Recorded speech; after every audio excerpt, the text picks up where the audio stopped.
Welcome back to This Week in Agribusiness. This is Mental Health Awareness Month, and as we've been sharing with you each weekend, there is the need to address mental health concerns in agriculture, to be sure, and there are people who are willing to help. Adrienne Desutter lives on a farm in Knox County, Illinois, and she helps counsel farmers. One thing I shared with Adrienne as we visited is how often I hear from someone, a farmer or someone outside of agriculture, how long they battled the extreme stress that led to their mental challenges. And many of them said, if only they would have made the call earlier.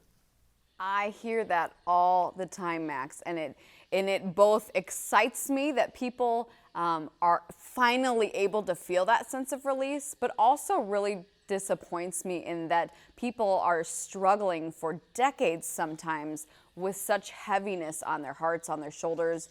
It's really unfortunate. You know, we know that we're farmers. We're really good at digging holes or knowing how to dig holes, right? And we know that when a seed is planted too deep, it kind of suffocates. It kind of struggles to really grow and thrive. And it's the same way with humans. When we dig and dig and dig down into these holes, when we let our stress take over us more and more and more with each moment, we really dig into holes that are harder to climb out of and harder to thrive. Luckily, the difference is that with humans, it doesn't matter what you're never too deep. You're never too deep to get help. It's just harder. So I definitely understand, and I hear that story, like I said, online all the time, with people after presentations. People are always saying, when I finally did it, I really want to beat myself up for not having done it so much sooner.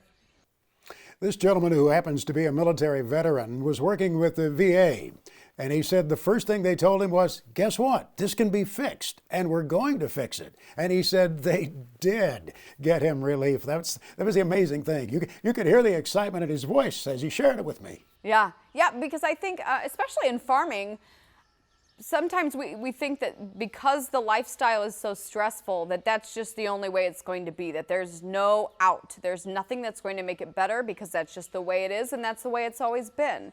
But I got to tell you, it doesn't have to be. You know, you can have stressful moments, but you can still be able to stay on top of them. You can still be able to manage that. You can have a diagnosis of depression or anxiety, and doing things like going to therapy, potentially taking some medications, finding someone that you can talk to more regularly, or whatever the different techniques are that's in your treatment. You can live with that. You can have that can cope. And we have to be careful that we're not talking about fixing depression or fixing anxiety, because having a mental condition is not the same as just having stress. It's something that's a little more involved, and it's about our brain chemicals, and it's about the way our bodies are formed. So we have to be careful that we're not just going to say, oh, it's something I'm going to get rid of, but it is something that can be managed, and the sooner that you start to get some treatment or to start working towards coping with that stress, the lighter that weight feels.